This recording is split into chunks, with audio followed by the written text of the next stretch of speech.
Un cordial saludo desde los estudios de televisión del Centro Ático de la Pontificia Universidad Javeriana en Bogotá. En una reciente conferencia aquí en la Universidad Javeriana, el destacado economista Jeffrey Sachs, profesor de la Universidad de Columbia, afirmaba que a lo largo del tiempo la Iglesia Católica, especialmente desde los documentos del papado, nos ha dado los elementos para entender y para resolver los más serios problemas que ha enfrentado la humanidad. Así, por ejemplo, señaló que el Papa León XIII nos ayuda a entender los problemas de la industrialización y que Juan Pablo II lo hizo con el fenómeno de la globalización. Hoy en día, el Papa Francisco, con sus encíclicas, nos ofrece su orientación a los muy graves problemas que enfrentamos en el planeta Tierra, en lo que empieza a denominarse por los científicos como la era geológica del Antropoceno, por la acción devastadora del hombre que ha generado el cambio climático y por un crecimiento fundado en una economía global de mercado sin valores. Es aquí donde se enmarca la carta encíclica Laudato Si del Papa Francisco sobre el cuidado de la casa común. La Universidad Javeriana, con el objetivo de divulgar y facilitar la comprensión, el análisis y la apropiación de estas orientaciones del Papa Francisco, desarrolla el Simposio Javeriano sobre la carta encíclica Laudato Si. En el contexto de este simposio y como una de sus más significativas actividades, se ha realizado esta entrevista al cardenal brasileño Cláudio Humes por parte de nuestros periodistas Arritoquieta Pimentel, directora de Comunicaciones de la Universidad Javeriana, y José Vicente Arizmendi, director de la emisora Javeriana Estéreo. El cardenal Cláudio Humes, hijo de emigrantes alemanes, nació en Montenegro, estado de Río Grande do Sul, en agosto de 1934. Fue ordenado sacerdote franciscano en 1958. Tiene un doctorado en filosofía y una especialización en ecumenismo en Ginebra, Suiza. Fue nombrado obispo de Santo André en 1975. En 1996, arzobispo de Fortaleza y 2 años después, 1998, arzobispo de Sao Paulo. En 2001 fue creado cardenal y en 2006 nombrado por el Papa Benedicto XVI como prefecto de la Congregación para el Clero. En una audiencia que el Papa Francisco concedió a los más de 6.000 periodistas de todo el mundo que cubrieron el cónclave, el Papa Francisco calificó al cardenal Humes como un gran amigo y quien lo inspiró a seleccionar el nombre Francisco para su papado. Actualmente, el cardenal Humes es el presidente de la Red Eclesial Panamazónica, REPAN, un organismo que busca realizar de manera articulada en los países amazónicos, Colombia, Perú, Ecuador, Bolivia, Venezuela, Brasil, Guyana, Guyana Francesa y Surinam, el rostro amazónico de la Iglesia Católica, cuidando de la casa común y acompañando a las poblaciones de la Amazonía para que sean verdaderos sujetos de transformación social. Los invito a ver entonces la entrevista con el cardenal Cláudio Humes. Cardenal, me quiero remitir al 13 de marzo del 2013. Estamos en el cónclave. Ya hubo 5 votaciones. Es el segundo día del cónclave para escoger el Papa. Usted está al lado de Jorge Mario Bergoglio. ¿Por qué no nos cuenta qué pasó allá adentro? Cuando lo nombraron Papa, usted estaba al lado, luego salió al balcón con él. E sobre el cónclave não se pode falar nada, porque há o segredo que está, que cobre todo o cónclave. Pero el Papa, el cardenal que é elegido Papa, ele, no momento que ele se torna Papa, ele não está mais sob o segredo. Okay. Não está mais. Então, ele pode contar o que houve dentro do cónclave. Normalmente também não conta nada. E o que este Papa contou sobre seu nome En verdad era en el fin del cónclave, no era durante el cónclave.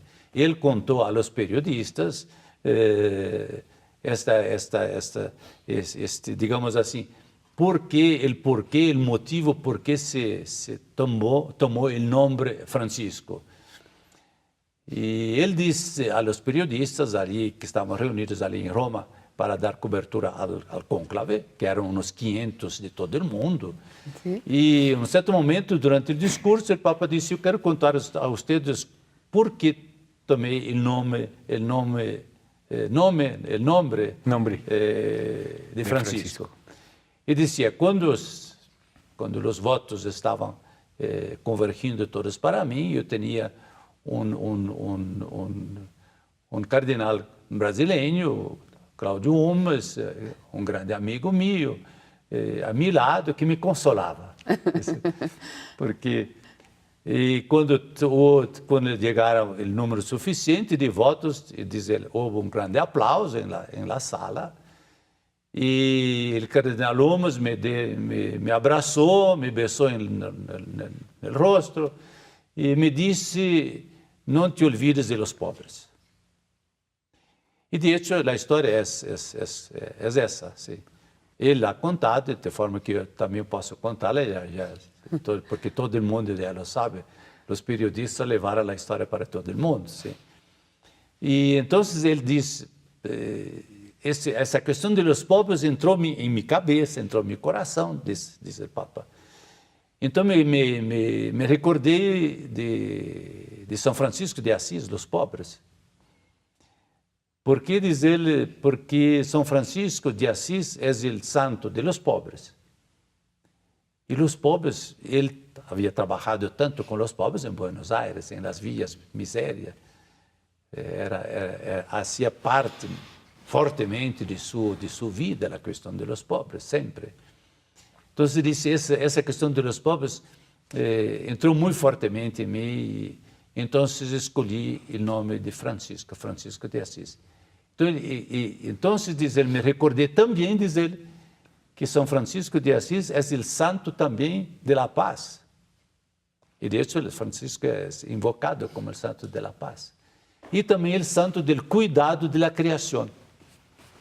Esos tres motivos que lo llevaron a asumir el nombre de Francisco. Y cuando después se comienza a ver su actividad, sus discursos también, son tres temas que estão sempre muito fortemente presentes em sua atividade, em suas preocupações e em seus discursos, pronunciamentos. Os pobres, a paz, a criação. A criação com a questão da Laudato Si, que foi o grande documento histórico, no qual ele exprime toda essa sua preocupação e seu enfoque en la defensa de la creación, o sea, de la naturaleza, que él llama de nuestra casa común, que debemos cuidar, defender, en fin. Entonces, esa historia, sí, él la contó a los periodistas y es verdadera. Sí, sí. Cardenal, a propósito de la encíclica Laudato Si, esta carta que le envía el Papa a la humanidad entera, no solamente a los católicos, una de las ideas importantes que hay allí es que probablemente una mala interpretación de aquella frase del Génesis, donde se dice que el ser humano fue creado para dominar la naturaleza, pudo habernos llevado a una distorsión como la que tenemos hoy. ¿Por qué no desarrolla un poco esa idea? Sí. Isso muitas vezes se alegou isto, porque em la Bíblia se usa essa palavra dominar a terra. Pero eu creio que o mais forte vem dessa atual forma de dominar a terra, de se apoderar da terra e tirar quase que por força tudo que é possível da terra, vem muito mais da modernidade, onde se habla muito do sujeito que domina sobre o objeto. Pero essa questão bíblica, de hecho, existe e foi também, digamos assim, pensada, repensada e Entonces se debe añadir que en un capítulo se habla de que Dios da al hombre ese dominar la tierra. Pero en el otro capítulo se dice que Dios entrega la tierra como un jardín, que el hombre debe cuidar de ese jardín, tirar su sustento, sí, digno para se sustentar, pero debe cuidar de ese jardín, de esa tierra como un jardín. Entonces la interpretación de ese dominar, esa palabra que viene claro del hebraico, después pasa para el griego, para el latín, para el portugués, el español, en fin. Esa palabra tiene mucho más el sentido de administrar, más do que dominar, yo soy el dueño y puedo hacer lo que quiero con esto que es mío. No, Dios nos entregó la tierra para administrarla, eso sí, pero para administrarla bien, como un jardín, cuidar de ella, no para destruirla, para degradarla, mas para tirar de ella el sustento y cuidar de ella como un jardín. Cardenal, usted está haciendo un trabajo en el Amazonas. ¿Qué está pasando en el Amazonas? ¿Estamos acabando con el Amazonas? Sí, y todos lo saben, y todos están preocupados. Hoy la Amazonía, ¿no? Sí. Está más en el centro de las atenciones mundiales también, por causa de la crisis, la grande crisis climática y la crisis ecológica. La crisis climática que foi tratado muito em la COP21 de Paris, onde saiu também se hizo aquele acordo climático que foi assinado, firmado por todos os países, praticamente. E dentro dessa crise climática e ecológica que se refere a todo o planeta, porque não é uma crise solamente de Amazônia ou algumas regiões, não. Essa crise é global, é uma crise grave y urgente del planeta, de todo el planeta entero. Pero en esta crisis, la Amazonía tiene un lugar especial, claro. Tiene un lugar especial y debe tener un cuidado especial. Y por eso hoy la Amazonía, como algunas otras regiones también, tiene un enfoque muy fuerte. Está en el centro también de las atenciones. Cómo enfrentar los grandes problemas que hoy la Amazonía enfrenta. Repito que son problemas que también son globales, pero muy específicos en la Amazonía, porque allí está la foresta tropical, la selva tropical. La selva tropical y las aguas. Yo siempre digo, la Amazonía es un sistema donde las aguas, porque es una inmensidad de aguas, de ríos, de todo, de fuentes, en fin. Esas aguas cuidan de la selva, porque si no fuese el agua no habría la selva. Y la selva cuida del agua, porque si no fuese la selva, el agua también no habría. Ese es un sistema, y de ese sistema selva y agua nace la biodiversidad, la grande biodiversidad de la Amazonía, que es la grande riqueza de la Amazonía. Si se comienza a destruir, sea el agua, sea la selva, se destrói junto la biodiversidad. Entonces es de hecho una región muy sensible y muy importante porque ayuda a mantener el equilibrio climático y ecológico del planeta. Y hoy está amenazado mucho porque hay grosos intereses dentro de esa cuestión de dominar o de administrar. Ahí está. No, el dominar allí, hoy es... Los proyectos de desarrollo son de dominar, de extraer el máximo posible. ¿Y quiénes son esos los que están dominando ahí? Son los grandes proyectos de los gobiernos, por ejemplo, de los gobiernos locales, como en Brasil, como también de la iniciativa particular de las empresas, por ejemplo, empresas agrícolas de agropecuaria, agrobusiness, en fin, Madera. y también madereros, y mineradores, la minería. Multinacionales. Sim, ou nacionais ou multinacionais também, sim. Como em toda parte, eles procuram tirar o máximo de lucro da matéria-prima que têm delante de eles. E essa matéria-prima é esse sistema que está aí. Porque uno que quer, por exemplo, plantar se diz, não? Sí. Plantar soja, Sí. ele destrói a La selva, selva. e imediatamente, no ano próximo, já tem uma grande cosecha de soja. Isso é lucro imediato, sucesso imediato. Mientras que hoje se sabe que a floresta pode oferecer muito mais riquezas em pé, a selva, do que destruída. Solamente que isso são processos um pouco mais de médio prazo.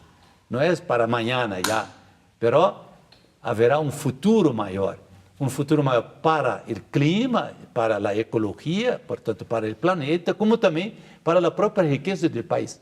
O país poderá extrair muito mais riqueza mantendo em pé a selva do que la destruindo para tirar imediatamente os recursos. Como também esses empreendimentos normalmente passam por cima dos direitos da população local, que não é respeitada e muitas vezes é deslocada, as terras são invadidas, as águas são contaminadas. Então, sai todo prejuízo local para as populações que estão aí. Então, não é solamente prejuízo, não? Perjuízo neste caso. Perjuízo ecológico, mas também humano, social, e de direitos humanos. E por isso há tantas queixas diante das cortes de direitos humanos de essas regiões. Com os indígenas, o sea. Sim, porque aí se ignora a gente que está ali, se ignora as culturas que estão ali, Así solamente para tirar lucros a qualquer preço. Claro, Su Eminencia, la encíclica sugiere que haya diálogos de distintas escalas. Esto aplicado al Amazonas quiere decir 9 países, solo Brasil son creo que 40 comunidades, nos decía usted hace un ratico. ¿Por qué no nos dibuja un poco ese mapa de lo complejo que podría llegar a ser lograr un diálogo en una región como el Amazonas? Sí, la Laudato Si habla de ese diálogo, la necesidad del diálogo con las poblaciones locales cuando hay un proyecto que las afecta, que las afectará. Entonces ese diálogo es necesario, la población local tiene el derecho de ser oída, de ser escuchada y de ser tomado en cuenta lo que dice. Porque también lo hace y lo escucha, pero no cambia nada en el proyecto después. No, aquello que las comunidades dicen debe ter peso en el proyecto, debe ter peso en el proyecto. Eso es lo que se quisiera. O Sí, se está dando debería ser, debe ser, pero que no se está lo hace, pasando. No Ok. se lo hace. Por ejemplo, las grandes usinas hidroeléctricas, los grandes empreendimentos madeireiros, los grandes empreendimentos de agrobusiness, los grandes empreendimentos de mineraria. Isso não se hace, não se escuta, se ignora a gente que está ali, se ignora. E também os prejuízos que tendrán com isto. Então, o Papa, por exemplo, disse que allí esses empreendimentos llenam suas maletas de dinheiro, depois se marcham com o dinheiro e deixam a destruição, a degradação e o empobrecimento da gente que se queda allí. Pero a gente não ganhou nada com isso, nada. Perdeu muchísimo y no ganó nada. ¿Pero usted siente que la Iglesia podría contribuir a que haya un diálogo? Sí, esa es una de las cosas. La Iglesia debe procurar criar ese diálogo, sí.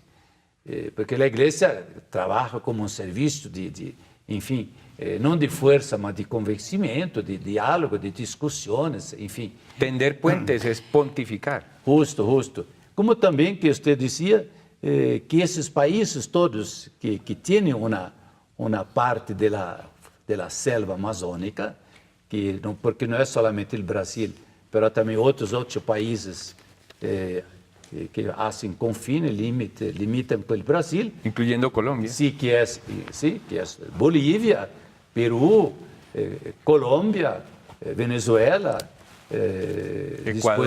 Ecuador y las 3 Guyanas. ¿Sí? Exactamente. Entonces, que haya también diálogo y un trabajo en red de todas essas comunidades, instituições, etc., que estão aí nesta grande área panamazônica. Então, panamazônica pues, são as Amazonias, enfim, é uma só, mas Panamazônia porque são 9 países, por isso se lhe habla também de Panamazônia. Esse diálogo deve ser importante para criar uma rede. E é isso que nós outros tentamos contribuir quando foi criada essa REPAM. E eu sou presidente dessa REPAM, estou aqui por causa dessa REPAM, que é a Rede Eclesial Panamazônica, que é um serviço para criar, para pôr em rede tudo que já ali existe e trabalha em defesa da Amazônia, por essas forças em rede, para que elas também trabajem em rede e se deem força umas às outras. A mí me está pasando aquí una pregunta, cardenal, y esa iglesia con rostro amazónico es la idea apoyada por el Papa Francisco. Sí. ¿Eso qué significa? Sim, ele disse isso aos obispos brasileiros quando estuvo na Jornada Mundial de la Juventud. Okay. Ele dizia aos obispos brasileiros que na Amazônia a igreja deve ter um rosto amazônico e um clero autóctono. Duas coisas fundamentais que ele dizia. Um rosto amazônico quer dizer uma igreja que se involucra com a gente e com a realidade. E aí, uma igreja então que está muito cercana da gente, que junto com a gente encoraja a gente, anima a gente, dá esperanças, dá sonhos à gente. O Papa diz sempre: diga à gente que não deixe de sonhar com um futuro bueno e belo também, manter a esperança. Uma igreja, então, que está muito cerca e que então, se acha que esta gente pode ser de novo reanimada em sua visão do futuro, porque muitos deles, de hecho, estão muito angustiados. E também que seja uma igreja inculturada em las culturas de ali. Não, então, vem de novo essa questão de uma igreja europeia, mas que ali deverá ser transformada. Deve se cambiar, deve se transformar em uma igreja, por exemplo, indígena, uma igreja católica indígena. Isso significaria uma igreja onde a fé é expressada em la cultura de los indígenas e onde os próprios indígenas sejam os pastores, os ministros. Eles seriam os que conduzem sua igreja católica. E isso é possível, porque a igreja católica admite que as igrejas sejam culturalmente diversas. A diversidade é uma riqueza, a uniformidade é uma pobreza, mas a diversidade é uma riqueza que enriquece. E então, termos realmente todo um processo de enculturação da igreja, faz com que ela tenha, então, ao fim, um rosto cada vez mais amazônico. E esse del clero autóctono significa também, ao fim, esses ministros, ou seja, padres, sacerdotes e obispos indígenas, que eles assumem sua igreja em seu pueblo, em seus pueblos. É esse processo que o Papa quer ativar mais e encorajar. Ele diz: vocês devem arriesgar na Amazônia, vocês devem ser ousados. Também se hace algum erro, depois se corrige, para não tenham medo, não se quedem parados. É necessário andar avante e nessa direção. Claro que é um caminho difícil, e talvez muitas vezes com perplexidades, claro. Pero dizer, não parar, ir avante, ir adelante. Claro. Estamos hablando adicionalmente en el marco de un cuidar la naturaleza, sí, pero sin caer en el extremo de que no se debe ni tocar. Estamos hablando es de administrar. Justo, sí, justo. Y es muy importante eso que usted lo dice, porque se debe procurar elaborar un modelo de desarrollo que sea diverso del actual, un modelo de desarrollo que respete la naturaleza que está ahí, mas un desarrollo sí, porque hay que, y eso está dentro de ese administrar de la Biblia que lo dice, y tirarle sustento de la naturaleza, es hace parte esse tirar riquezas desse sistema. Beneficiarse de la naturaleza. Extrair em um, digamos assim, alguns dizem que deveria ser um modelo de desenvolvimento extrativo e não predatório. Predatório no sentido que Arrasam toma com tudo, tudo. arrasa tudo e levo tudo e me vou com tudo nas minhas maletas e deixo a degradação, a destruição atrás de mim. Não, deve ser um desenvolvimento extrativo. Isto quer dizer, mais uma vez, que a selva se queda em pé, mas projetos de extração de riquezas, e isto hoje se sabe que daria muito mais riquezas de deixar a selva em pé. Mas são projetos que começam a nascer, são muito poucos, são gotas d'água em um oceano de projetos grandiosos, predatórios. E é por isso que estamos correndo também contra o tempo, porque a destruição da selva continua por todas as partes. Diminuiu um pouco no Brasil uns anos atrás. Agora aumentou de novo aumentou a deforestação da selva amazônica. Então, há um risco muito iminente. E é por isso que devemos, por isso que digo que esta crise é uma crise urgente. Ela demanda que seja feita depressa e não se espera para não sei quando. Porque Paris, a COP21, eu estive nesta COP21, e o acordo climático diz que neste siglo XXI, se deve fazer os grandes cambios que também terão custos econômicos astronômicos, mas há que fazê-los, é urgente e não é possível de encontrar outra forma. Cambios que hagam que o clima não suba mais de 2 graus, o clima global. E melhor seria somente 1,5 grau, o clima global. Isso significaria uma diminuição drástica do uso de petróleo, de carvão mineral, de gás mineral, porque esses são fósseis que, uma vez que são queimados, a combustão desses fósseis, que produz a energia, e tudo no mundo, tudo é tocado por petróleo, e produtos de petróleo, ou de carvão mineral, ou gás natural. Toda a energia, todo o transporte, tudo as indústrias usam essa energia que provém desses fósseis. Mas esses fósseis produzem o CO2, que é o gás carbônico, o CO2, o anhídrido carbônico, que também se chama gás carbônico, CO2.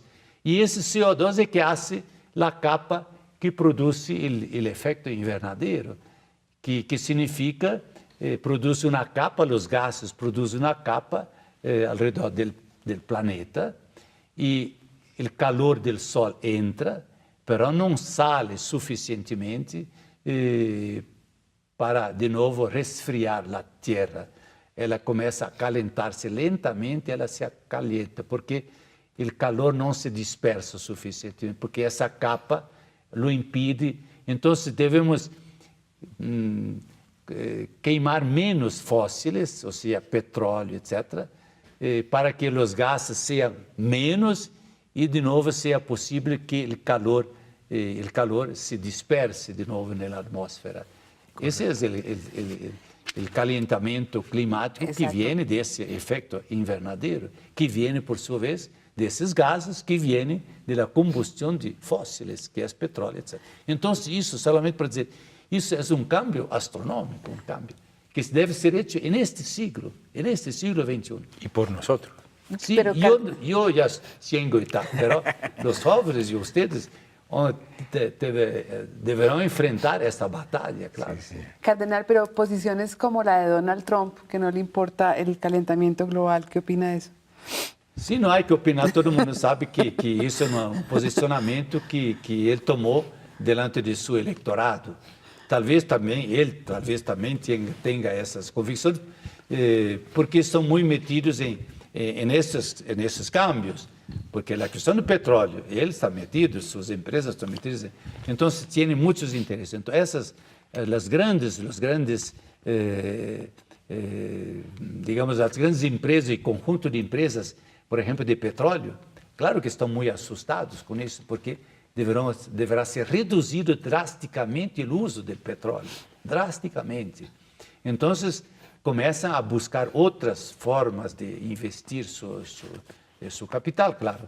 E isso, por isso que digo, há custos astronômicos e também muito difíceis para alguns que deverão cambiar totalmente digamos assim, de empreendimentos. E o petróleo é um deles. O mundo, o universo do petróleo é fortíssimo no mundo. E para eles significa grandes cambios. Pero hay que hacerlo. E Trump sí, é o presidente, pero Estados Unidos é mais do que o presidente, é a sociedade dos Estados Unidos, tanto que muitas empresas já disseram que vão continuar a cumprir o acordo de Paris. E também ele tem 4 anos e talvez outros 4, pero depois haverá outros presidentes. Cardenal, cuando se habla de la encíclica Laudato Si, ¿usted cree que esta encíclica ha impactado en el mundo? ¿Le están haciendo caso? ¿La conocen? ¿Se está viviendo en el Amazonas? ¿O qué hace falta para que se penetre en el mundo lo que está queriendo decir el Papa Francisco? Una de las cosas que puede ayudar a divulgar la encíclica, porque eso es muy importante realmente, es un documento histórico que ilumina el camino. También en París, en la COP, se citó muchas veces la Laudato Si, positivamente, de una forma muy positiva, como realmente un documento que trae luz para la humanidad en todo ese gran problema.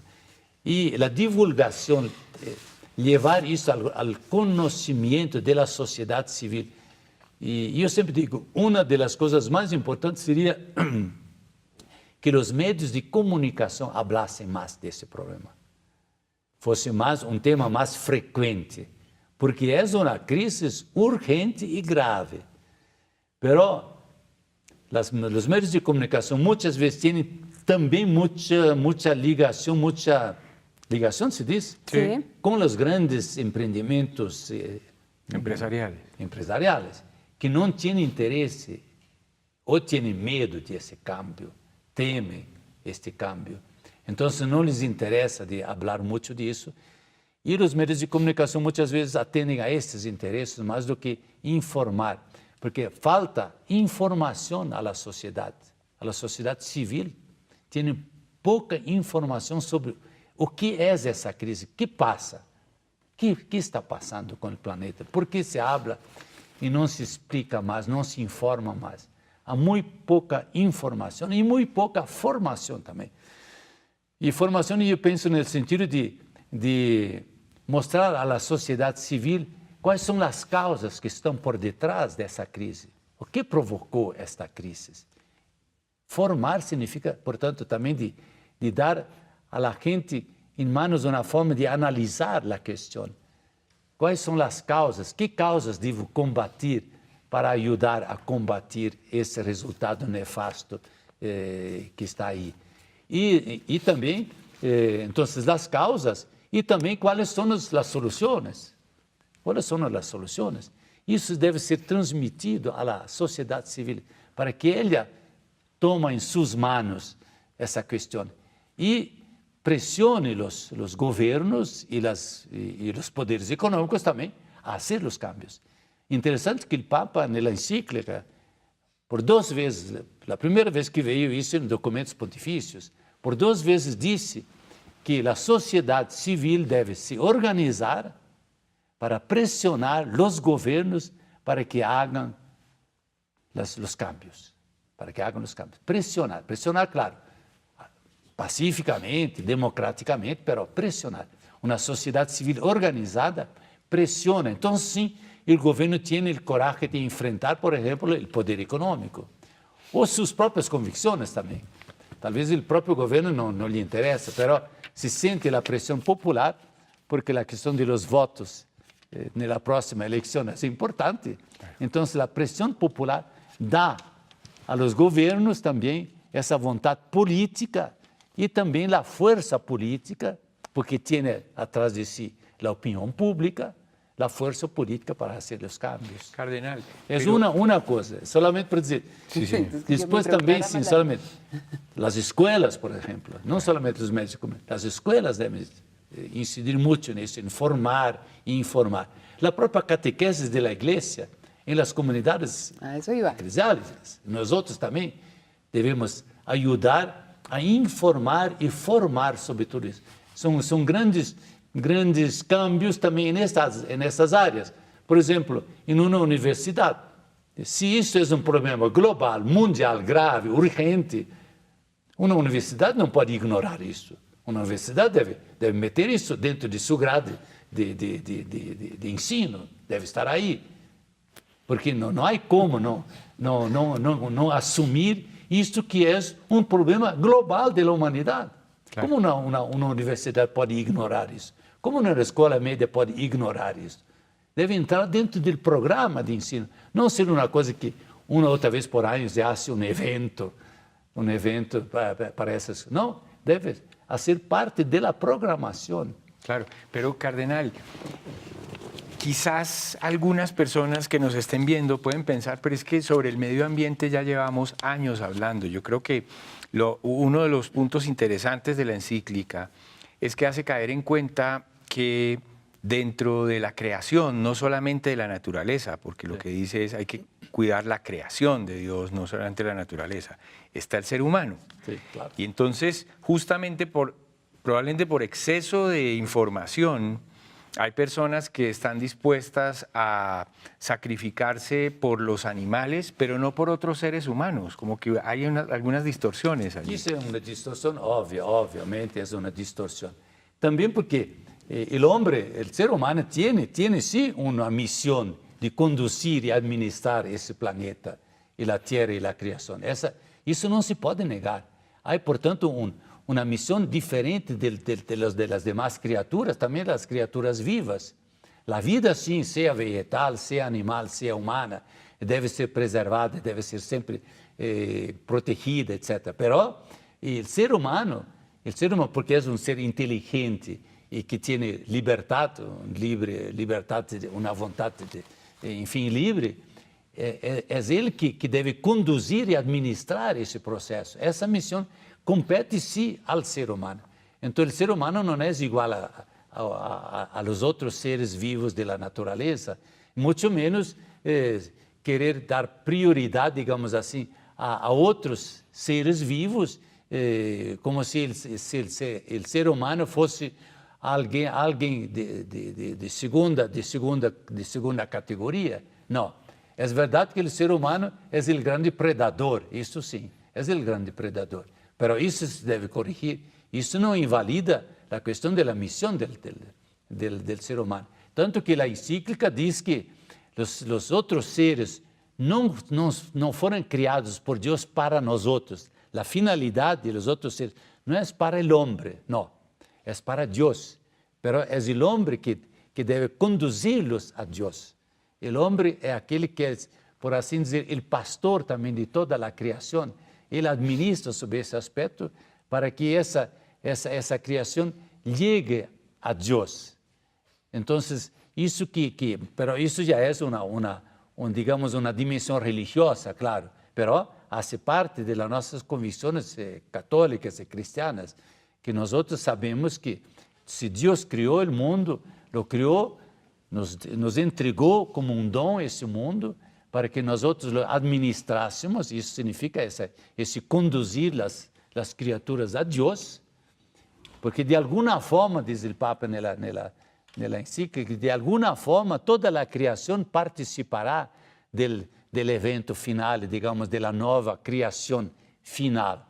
E Jesucristo ressuscitado já é essa criatura nova, que todas as outras criaturas também participarão disto. Por isso, Jesucristo aparece como, digamos, como o ponto final desta caminhada da criação. E aí o Papa cita Teilhard de Chardin.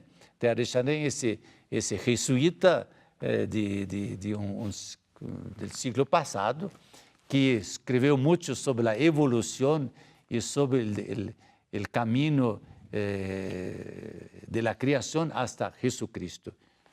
Então, isso é verdade que há os que dizem, no, o homem não tem esse direito.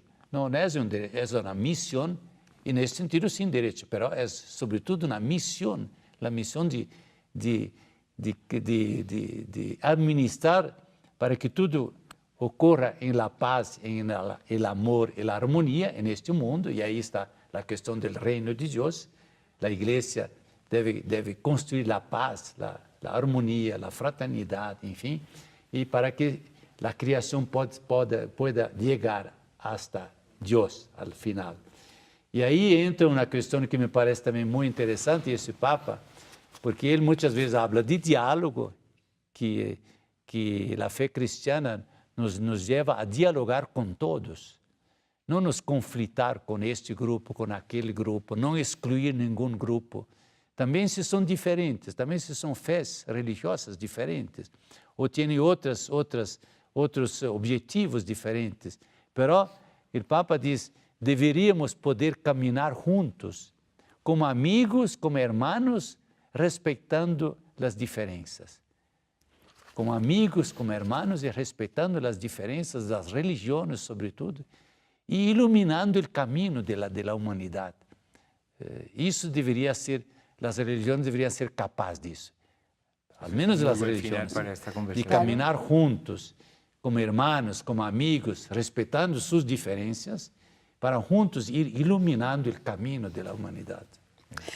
Cardenal, podríamos estar aquí hablando horas, sí, pero desafortunadamente ya llevamos 50 minutos de entrevista. Un mensaje final, usted, digamos, ¿qué esperaría de la visita del Papa Francisco aquí a Colombia? Ya que usted está hablando de respetar al otro, cosa que no pasa en Colombia, que es el principal problema que tenemos. ¿Qué esperaría usted de eso, de esa visita? Eu penso que o Papa será uma presença muito carinhosa, primeiro, de um homem que vem para estar junto, momento estar junto, consolar los angustiados, para reacender esperanças, reacender luzes, sonhos, e encorajar para construir uma sociedade reconciliada, em paz. E que isso é possível, sim. Claro que isso significa também muito diálogo, muita negociação e muito perdão, para se poder chegar de novo a construir um caminho. Mas isso é um processo, mas que deve ser feito com muito respeito e amor por os diferentes. Ele dizia uma vez, e isto também lo guia muito, ele diz, quando Deus nos aborda, se pode dizer isso, nos aborda, chega a nós outros, Deus lo hace com muito respeito e com muito amor. Deus não vem se imponendo, cobrando, exigindo, criticando. Não.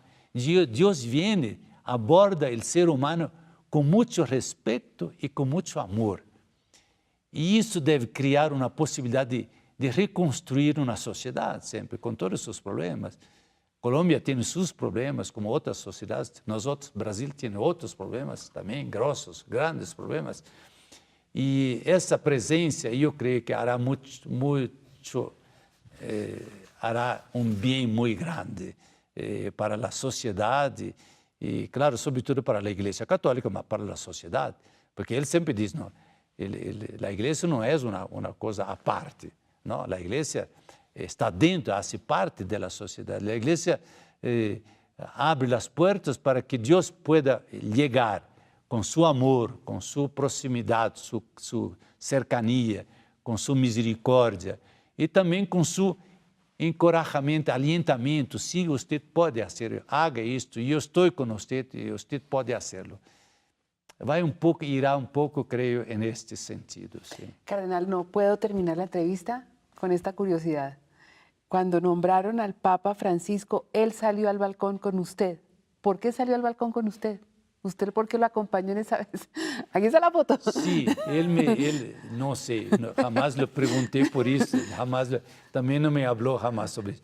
Lo que ocurrió fue eso, ya estaba terminado, ya el conclave ya estaba todo terminado, y ya se formaba la procesión para llevar el Papa hasta el balcón, aquel balcón de la plaza.